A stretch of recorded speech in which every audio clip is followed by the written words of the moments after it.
శ్రీ గురుభ్యో నమః శ్రీమాత్రే నమః.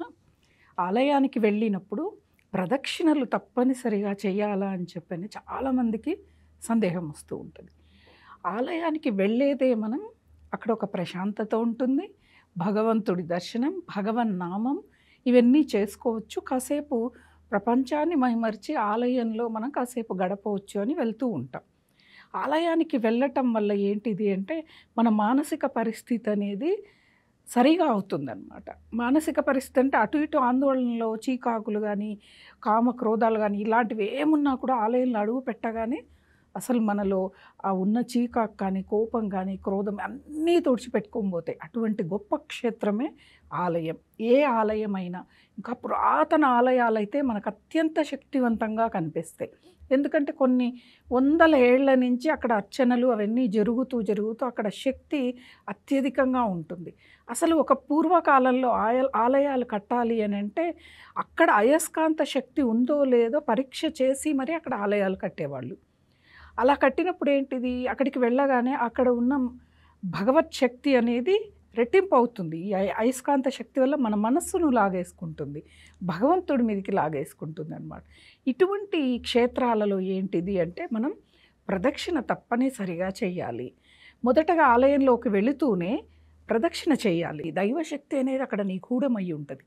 అలా మన కుడివైపు ఆలయం ఉండాలి. అలా ప్రదక్షిణలు కనీసం 3 కానీ, 5 కానీ, 9 కానీ, 11 కానీ, లేదా 108 కానీ ప్రదక్షిణలు.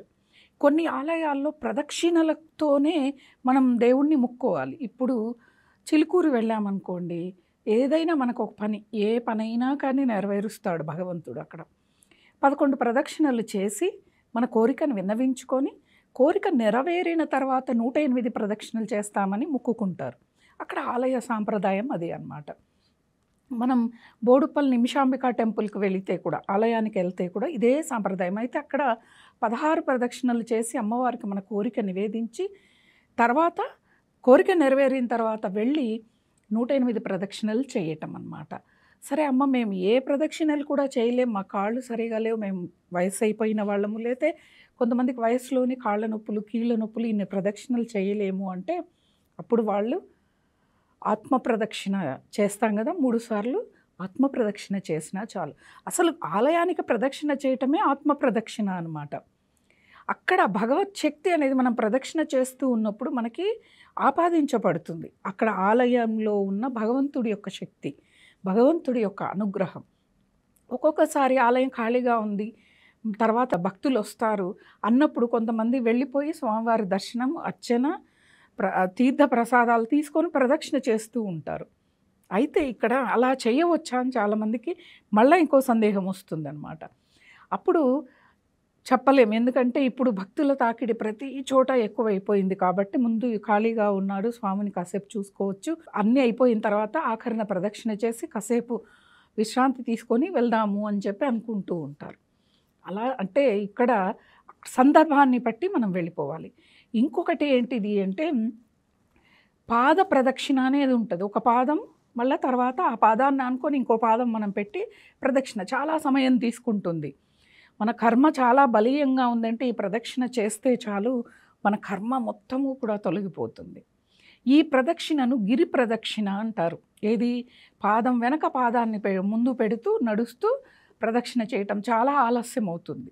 అసలు ప్రదక్షిణ అంటేనే చాలామంది ఏం చేస్తారంటే పరిగెడుతూ ఉంటారు. పరిగెట్టడం కాదు ప్రదక్షిణ అనేది.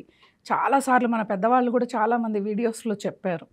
గర్భిణీ స్త్రీ, నిండు నెలల గర్భిణీ స్త్రీ ఒక పెద్ద నీళ్ల బిందెని ఎత్తుకొని ఎలా నిదానంగా నడుస్తుందో అలా ప్రదక్షిణ చేయాలి. ఎందుకంటే ఆలయాలకు వెళ్ళి నిదానంగా చేస్తున్న వాళ్ళని తోసుకుంటూ ఓవర్టేక్ చేస్తూ వెళ్తూ ఉంటారు. అది ప్రదక్షిణ కాదు.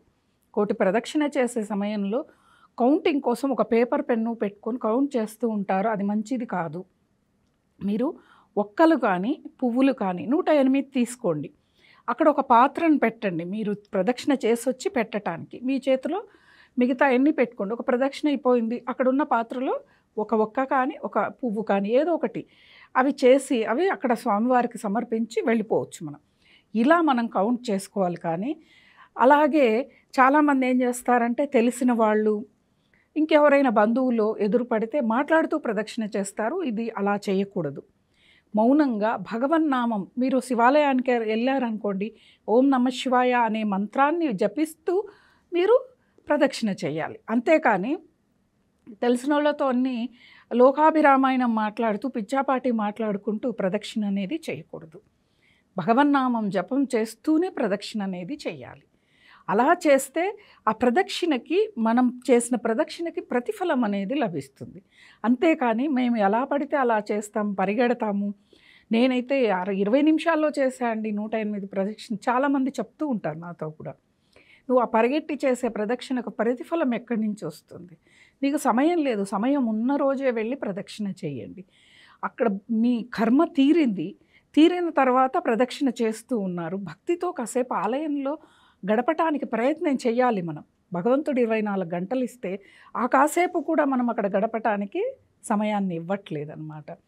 కాబట్టి ప్రదక్షిణ అనేది భక్తితో, చిత్తశుద్ధితో, న్యాయంగా, ధర్మంగా మన కోరికలు నెరవేర్చుకోవడం కోసం ప్రదక్షిణలు చేయాలి. అలా చేస్తే ప్రతి ఒక్కరికి కూడా ఏ ఆలయంలోకి వెళ్ళినా, మీకు అమ్మవారి ఆలయమే నమ్మకం అనుకోండి, భక్తి ఎక్కువ, కొంతమందికి ఇష్టంగా ఉంటుందన్నమాట. అక్కడికి వెళ్ళి మీరు అక్కడే మొక్కండి. ఇక్కడే మొక్కాలి, అక్కడే మొక్కాలి అలా ఏమీ ఉండదన్నమాట. కాబట్టి మీ కోరికలు నెరవేర్చుకోవటం కోసం, లేదు మాకు ఏ కోరిక లేదు, ఊరికే ఆలయ దర్శనానికి వెళ్తూ ఉన్నాం, 3 ప్రదక్షిణలు 5, 9, 11 చేయండి. ఇలా చేసి ఆ భగవంతుడి యొక్క అనుగ్రహం మీరందరూ పొందాలని కోరుకుంటూ స్వస్తి.